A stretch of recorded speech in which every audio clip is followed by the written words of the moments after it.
আজকে তোমাদের সাথে কথা বলবো জগন্নাথ বিশ্ববিদ্যালয় নিয়ে। তোমরা জানো জগন্নাথ বিশ্ববিদ্যালয় রাইটিং প্যাটার্ন থেকে বের হয়ে একেবারে সমগ্রটি এমসিকিউ আকারে সাজিয়েছে। এবার তোমরা প্রথমবারের মতো জগন্নাথ বিশ্ববিদ্যালয়ে সম্পূর্ণ পরীক্ষাটা এমসিকিউ দিতে যাচ্ছ, তাই প্যাটার্নটা নিয়ে একটু কথা বলে নেই। তোমরা পাচ্ছ জগন্নাথ বিশ্ববিদ্যালয়ের মানবিক এবং বিভাগ পরিবর্তন যে ইউনিটটি আছে, সেই ইউনিটটিতে তোমাদের সাধারণ জ্ঞান, বাংলা এবং ইংরেজি প্রতিটির নাম্বার 32 করে। এবং আরেকটি ইন্টারেস্টিং ফ্যাক্ট বলি, সেটি হচ্ছে এবার যেহেতু জগন্নাথ বিশ্ববিদ্যালয়ের আলাদা কোনো প্যাটার্ন নেই, সুতরাং আমরা ধরেই নিতে পারি বিগত বছরের বিসিএস এর প্রশ্ন ঢাকা বিশ্ববিদ্যালয়ের বি ইউনিট এবং রাজশাহী বিশ্ববিদ্যালয়ের এ ইউনিটকে তোমরা যদি ফলো করো বা একটু প্র্যাকটিস করো, তাহলেই কিন্তু তোমরা কমন পাওয়ার একটা নিশ্চয়তা ইনশাল্লাহ পেয়ে যাবে। এছাড়া আজকে একেবারে আমরা 3টা বিষয় ভিত্তিক কি কি টপিক পড়তে হবে সেটা একটু অ্যানালাইসিস করব। চলো শুরু করা যাক। প্রথমে আমরা যদি বাংলা ফার্স্ট পেপারের কথায় আসি, বাংলা ফার্স্ট পেপারে আমাদের যেগুলো সিলেবাসে আছে সেই টপিকগুলো কিন্তু আমাদের পড়তেই হবে, এবং সেই টপিকগুলোর বিগত বছরে আসা বিসিএস এর প্রশ্ন আমরা সলভ করে ফেললেই আমাদের প্রিপারেশনটা অনেকটা কিন্তু কভার আপ হবে। বিসিএস না, সরি, অ্যাডমিশন।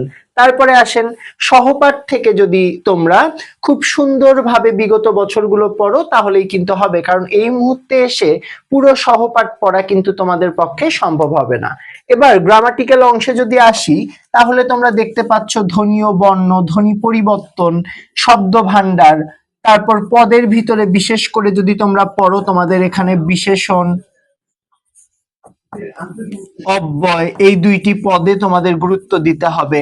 আবার এখানে কিছু ফাংশন আছে 9-10 এর বাংলা ব্যাকরণ বই চেঞ্জ অনুযায়ী বিভিন্ন প্রকার চেঞ্জেস এসেছে, এই ব্যাপারগুলো তোমরা একটু পড়ে ফেলবে। এন্ড বলে রাখি, এই যে যতগুলো টপিক বলবো এগুলো যদি তোমরা ক্লাস 9-10 এর বাংলা ব্যাকরণ বই থেকে কভার করো, তোমাদের শতকরা কিন্তু অনেক চান্সেস বেড়ে যাবে কমন পাওয়ার। সমাস, উপসর্গ, প্রত্যয়, কারক বিভক্তি, বাক্য রূপান্তর, বাক্যের শুদ্ধ মানে বানান শুদ্ধিকরণ যেটাকে আমরা বলি, এই ব্যাপারগুলো যদি তোমরা পড়ে ফেলো তাহলে কিন্তু মোটামুটি ভালো করবে তোমরা। তারপর নত্য সত্য বিধান, এগুলো একটু তোমাদের ভালো করে দেখতে হবে। স্বভাবতই মূর্ধন্য হয়, স্বভাবতই মূর্ধন্য স হয়, এগুলো কিন্তু তোমাদের পড়ে ফেলতে হবে। অলরাইট, এরপরে আসো আমাদের মুখস্থ অংশ বা বিরোচন অংশে যদি আমরা দেখি, এই জিনিসগুলো তোমরা অনেকদিন থেকে মুখস্থ করছো এবং বরাবরই তোমরা জানো যে এই কোশ্চেন গুলো রিপিট হওয়ার প্রবণতা অনেক বেশি। সেই জায়গা থেকে রিসেন্ট এই বছরের বিভিন্ন চাকরির পরীক্ষায় যেগুলো এসেছে, বিসিএস পরীক্ষাগুলোতে যেই বিরোচন অংশ বা মুখস্থ অংশগুলো এসেছে, সেগুলো থেকে তোমাদের কমন পাওয়ার চান্সেসটা তুলনামূলক বেশি। তো সেই জায়গা থেকে তোমরা সমার্থক শব্দ, বিপরীত শব্দ, এক কথায় প্রকাশ, প্রবাদ প্রবচন, বাগধারা, এগুলো পড়ে ফেলতে পারো। সাহিত্য পাঠ থেকে কিন্তু তোমাদের পরীক্ষায় প্রশ্ন আসতে পারে, কারণ যেহেতু 32 নাম্বারের পরীক্ষা তোমাদের, তো যেখানে তুমি 25টার বেশি এমসিকিউ ফেস করতে হবে, সেখানে কিন্তু টপিকও অনেক কিছু চলে আসবে। সেই জায়গা থেকে তোমরা কি করতে পারো, আমাদের সাহিত্যের রচনা পরিচয় এবং সাহিত্যের কয়টা যুগ ছিল, কয়টা ধারা, তারপর বিভিন্ন কবি সাহিত্যিকের ছন্দ নাম,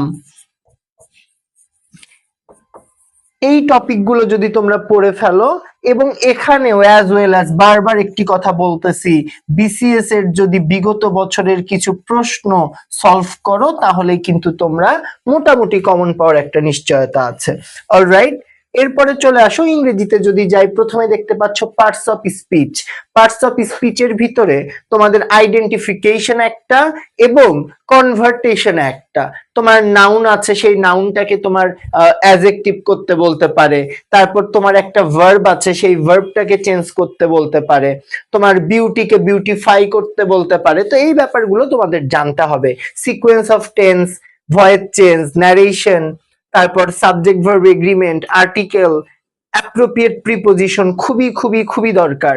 এরপরে আসো ট্রান্সফরমেশন অফ সেন্টেন্সেস আছে, ভোক্যাব আছে, এই ভোক্যাবুলারির ভিতরে synonym, antonym, one word substitution, phrase and idioms, এই জায়গাগুলো থেকে প্রতিনিয়ত কোশ্চেন আসে, এবং তুমি যেই কম্পিটিটিভ পরীক্ষা দিতে যাও না কেন, এগুলো থেকে কিন্তু তুমি কমন পাবে ইনশাল্লাহ। জিকের জন্য কিন্তু তোমরা জানো, জিকের জন্য তুমি যদি ঢাকা বিশ্ববিদ্যালয়ের 2018 থেকে 2025 সলভ করো, প্লাস বিসিএস এর 40 থেকে 46 সলভ করে ফেলো, তাহলেই কিন্তু তোমাদের মোটামুটি একটা কমনের নিশ্চয়তা আসে। এর পাশাপাশি আমাদের সাম্প্রতিক জিকের জন্য তোমরা বিগত 3 মাস থেকে যেই সাম্প্রতিক গুলো পড়ছো, তোমরা বিভিন্ন ক্যাপসুল পড়ছো কিংবা কারেন্ট অ্যাফেয়ার্স পড়ছো, এগুলো তো পড়বেই। আমাদের বেসিক যে টপিক গুলা, সেগুলোর পাশাপাশি যেগুলোতে একটু বেশি হাইলাইট করবে সেটা একটু বলে দেই। জগন্নাথ বিশ্ববিদ্যালয় তথা পুরান ঢাকার প্রাচীন স্থাপত্য, ঐতিহ্য, এগুলো তোমাদের পড়তে হবে। মুঘল ইতিহাস, ইংরেজ শাসন, মুক্তিযুদ্ধ, তারপর সংবিধান, বিভিন্ন সাল, উপন্যাস, মুক্তিযুদ্ধের কবিতা এখানে গুরুত্বপূর্ণ আছে। তারপর যেই রাষ্ট্রগুলো গুরুত্বপূর্ণ, এর ভিতরে রাশিয়া আছে, ইউএসএ আছে, ফিলিস্তিন আছে। তোমরা এর পাশাপাশি শ্রীলঙ্কা পড়বে, মায়ানমার পড়বে, এই দেশগুলো সম্পর্কে পড়বে। যেই যুদ্ধ বিপ্লব হচ্ছে সেগুলো পড়তে হবে, এবং ইম্পর্টেন্ট দেশগুলোর মুদ্রা সম্পর্কে পড়তে হবে, রাজধানী পড়তে হবে, এবং আলোচিত যে পুরস্কারগুলো আছে সেগুলো পড়বে। এর পাশাপাশি যেহেতু এই অনুষদে ল আছে, সুতরাং সংবিধান থেকে যে প্রশ্ন আসবে এটা বলার আর কোনো নতুন করে অপেক্ষা রাখে না।